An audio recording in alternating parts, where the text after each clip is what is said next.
The reason we use gratitude, by the way, is the two emotions that mess us up most is anger and fear.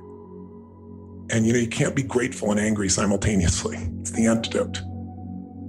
Put both your hands on your heart and physically breathe deep into your heart. And as you're breathing deep in your heart, feel the strength of your heart. Feel the power of your heart.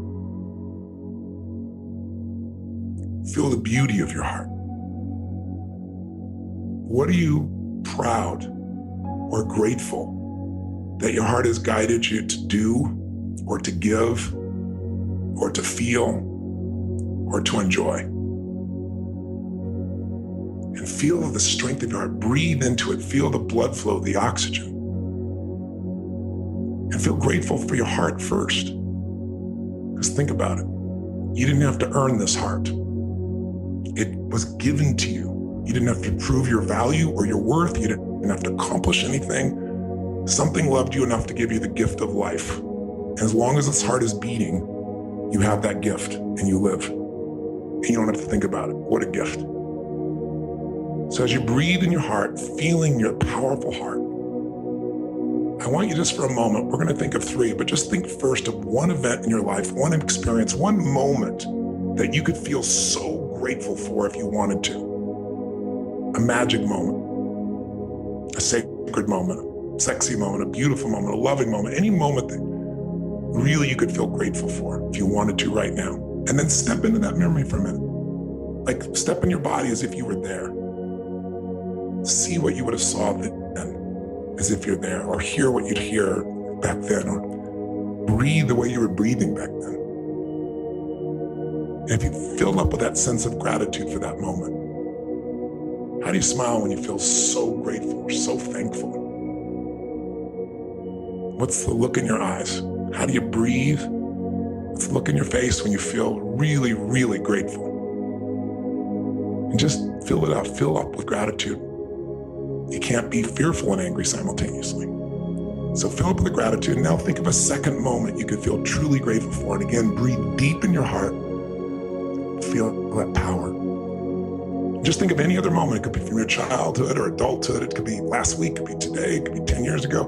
Any moment that you could just truly feel like that was grace, that was magical, that was beautiful, that's magnificent. Something that gives you the feeling of tremendous gratitude if you really focused on it.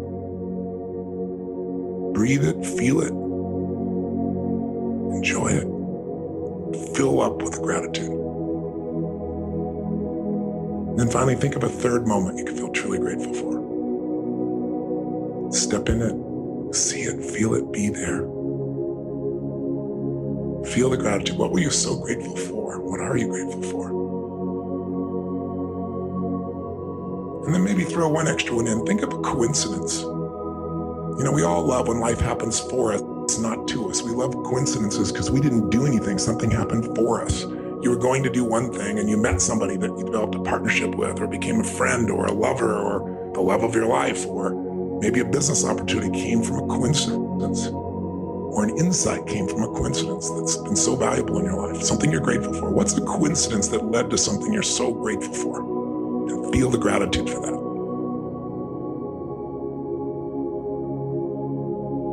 And was it a coincidence or were you guided?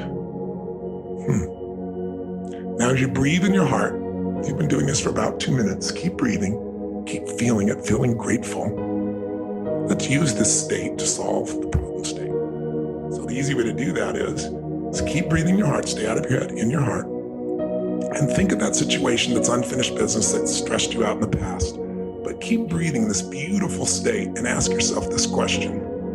Ask yourself, all I need to focus on in that situation, all I need to focus on, all I need to remember is what? Your heart knows. All I need to focus on, all I need to remember, all I need to do in that situation is what? Your heart knows the answer. All I need to focus on, all I need to remember, all I need to do is, and then your heart probably knows the answer. I've done this a million times. Not every one of you, but in a normal room, I'd have people say, raise your hand if you've got that answer. And 98, 99% of the people usually do, even with this simple technique. And you know what to do, what's next.